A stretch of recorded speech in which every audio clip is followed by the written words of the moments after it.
The guy who shot Trump, Thomas Michael Crooks, may have had an account on a specific social media platform, and the postings were not at all, quote unquote, Republican. Let's talk about it. How's everybody doing? My name is Anthony Brian Logan, and today we got to talk about the guy who shot President Trump in Butler, Pennsylvania a few days ago, Thomas Michael Crooks, and his social media activity.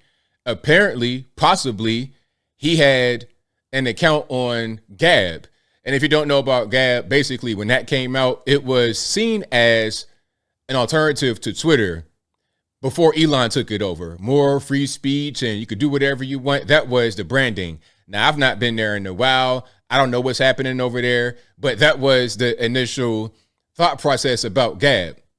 Now, the shooter may have had an account over there, and the postings, which there were a few, we'll get to those in a minute, were very, very, very pro-Biden and anti-Trump. Now, ABL, why is it important? Why are you telling us this story? Well, the main thing I want to get across is this whole media narrative about this guy, the shooter, being a quote-unquote Republican because he was registered as such. Let me tell you something right now.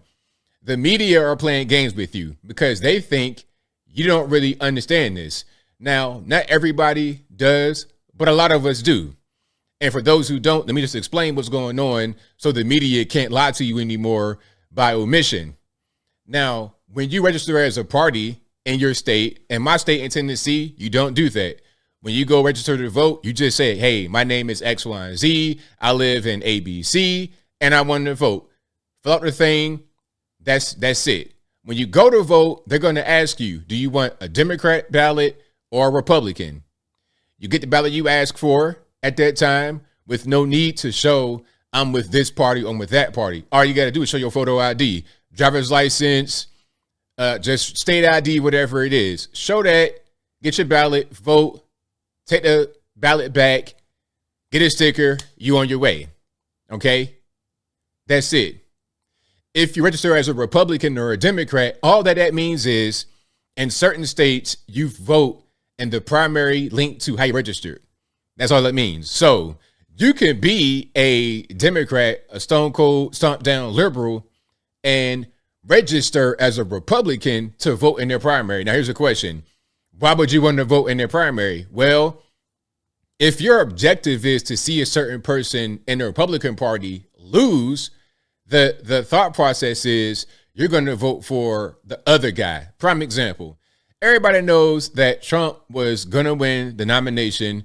It was declared years ago. It was really no purpose in anybody running aside from getting some name recognition, becoming more popular, boosting their platform, boosting their name. That's the only real reason that I could see that anybody run against a presumptive nominee since 2016 when he won the first time, right? And let's just say Thomas Crooks votes in a Republican primary where everybody knows it's going to be Trump that wins. He's going to vote for, I don't know, like a Nikki Haley or somebody like that. Maybe even Ron DeSantis, because his thought process is, let me get Trump out of the way, or let me push forward the guy that'll have the hardest time of being able to win against our nominee. At that time, it was Joe Biden.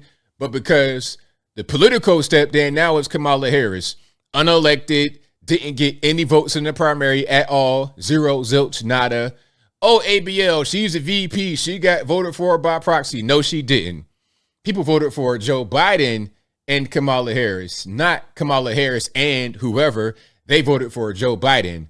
The vice president is just whoever. It doesn't really matter. All right. So that's how they would do. You would vote in the other party's primary, so you got to register as such. That does not mean you're a conservative. That does not mean you're a Republican. Now, before I go any further into it, here's an article. This is New York Post. Trump gunman Thomas Crooks likely had a Gab account that he used to support, quote unquote, President Biden, site CEO says. And I believe the CEO is Andrew Torba. Here's some tweets from him on the Twitter. He says approximately 30 minutes ago, and this was on yesterday. 30 minutes ago, Gab learned that Thomas Crooks, the deranged Joe Biden supporter who attempted to assassinate President Donald Trump, may have had an account on our platform. We were unable to confirm that the account in question actually belonged to him. The account was last active on the site in 2021. As far as we are aware, the account did not use the site to send any direct messages. He posted on the site 9 times in total. While the account made very few posts on the site, the majority of them were in support of President Biden. A number of posts in particular expressed support for President Biden's COVID lockdowns, border policies, and executive orders. We have saved the account data pending receipt of a search warrant. And I think the reason why they're saying that this might have been his account is because the federales came in and requested this. So you don't get these kind of requests unless it's for a case, So, all right, why are they getting a request for this account? So let me read some of these posts on Gab.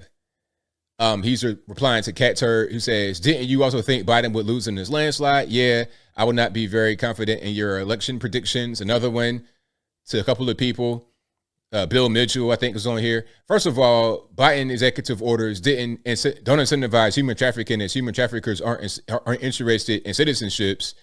Likewise, a majority of illegal immigrants are not criminals. And in fact, some studies, such as the one linked below, show lower rates of crime committed by these individuals. It is also unclear if the extensive path to citizenship is, in fact, effective at routing out potential bad actors, hence why there is a review of that system.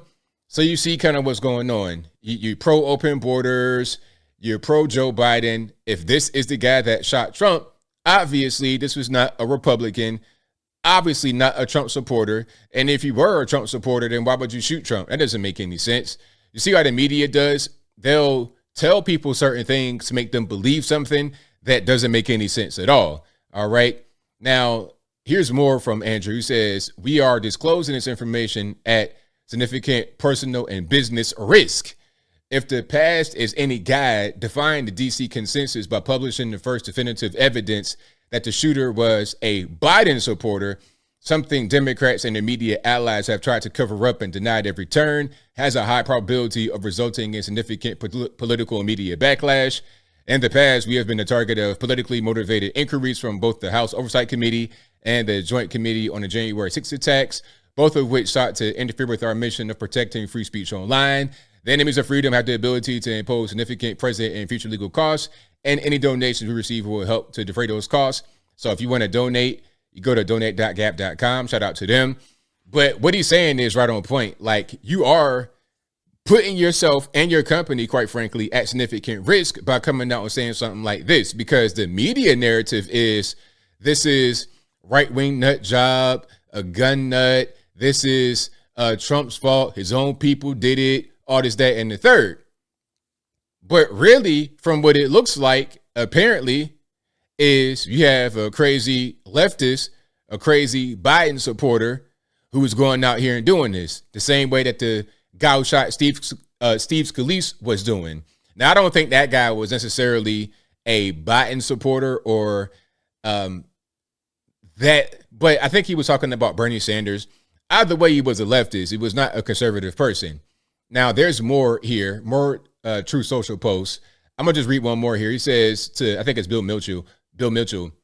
Okay, so for one, the turnout in 2020 election was 66.7%, while in 2012 it was 55%. In 2016, and roughly that amount in 2012. In 2016, therefore, there's going to be a lot more votes from both candidates. So comparing just the number of votes isn't accurate in measuring candidates' popularity. Instead, look at the percentage of the overall votes. I mean, this guy, I'm kind of seeing somebody that doesn't really understand the way the world is and is just relying on what he thinks makes sense. So if it doesn't make sense to him, then he's got to eliminate it. I mean, I don't know.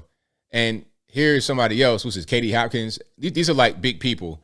So you're raging against your Alex Jones, your Bill Mitchell. I think that might be Katie Hopkins. You're raging against these people, these well-known names in conservative spaces. So not only are you supporting Biden, not only are you supporting the COVID lockdowns, as evidence right here says, the reason all the deaths are down is because you were stuck in your house. Now, the reason why he's doing that is because he does not like these people. He's raging against these specific people and their ideology. This is a guy that would be the type to go out there and At best, as I close, at best, he'd be the guy to be negative toward Trump and Trump supporters. And at worst, you see what he did. So again, this is the CEO of Gab saying that this account is most likely him. The feds are already asked for it. They're asking for the data, the back end stuff. They probably got a subpoena from the court to hand that over. And if that's the case, then you got to ask yourself why. They have been subpoenaed before, talking about January 6th and things of this nature, because Gab, like I said, was a place where you would go before Elon took over Twitter to be more of a uncensored Twitter. So they were saying that was a magnet for hate and a place where bigotry bloomed, all kind of things of this nature. So shout out to him again for revealing it. And I hope that everybody is not going to just buy into the media narrative. Oh, look at how he was registered. Completely BS. It doesn't really matter. Look at what he was actually saying on the internet. Look at what he actually did in real life. Speak to those who knew him and knew what kind of activity he was involved with, aside from a sheet of paper that says, oh, I got an R by my name. But I think I'll leave that right there for now. And what say you? Do you think that this guy, Thomas Michael Crooks, was a conservative, liberal, Democrat, Republican, whatever that means, and whatever your thoughts are, let me know in the comments below. How about this man, Andrew Torba, CEO of Gab? Man, you brave, man. You super brave. You letting them hang today, because this can get you in trouble. You know how it is in the USA. When you go against the machine, when you go against the big boys, they come down on you. But whatever your thoughts are on that, let me know in the comments below. You guys know where I'm at. I think this account is him. And I didn't for 1 second believe the whole thing about him being a conservative, registered Republican. That's just the media, because they'll say stuff like that. Like, it'll be true, but it's not giving the full story. A normie would hear that this guy was registered Republican and think that he's a conservative guy, he's a Trump supporter, he was shooting his own, and then leave it at there. They won't think anything beyond that. They won't think that they're being misled or deceived at all by the media. They'll just believe it because they want to believe it anyway. The reality is much different than what is being painted for consumers to digest. But whatever your thoughts are, please let me know in the comments below. And that's all I got to say for this video. If you like what you heard, please comment, rate, share, and subscribe. Peace.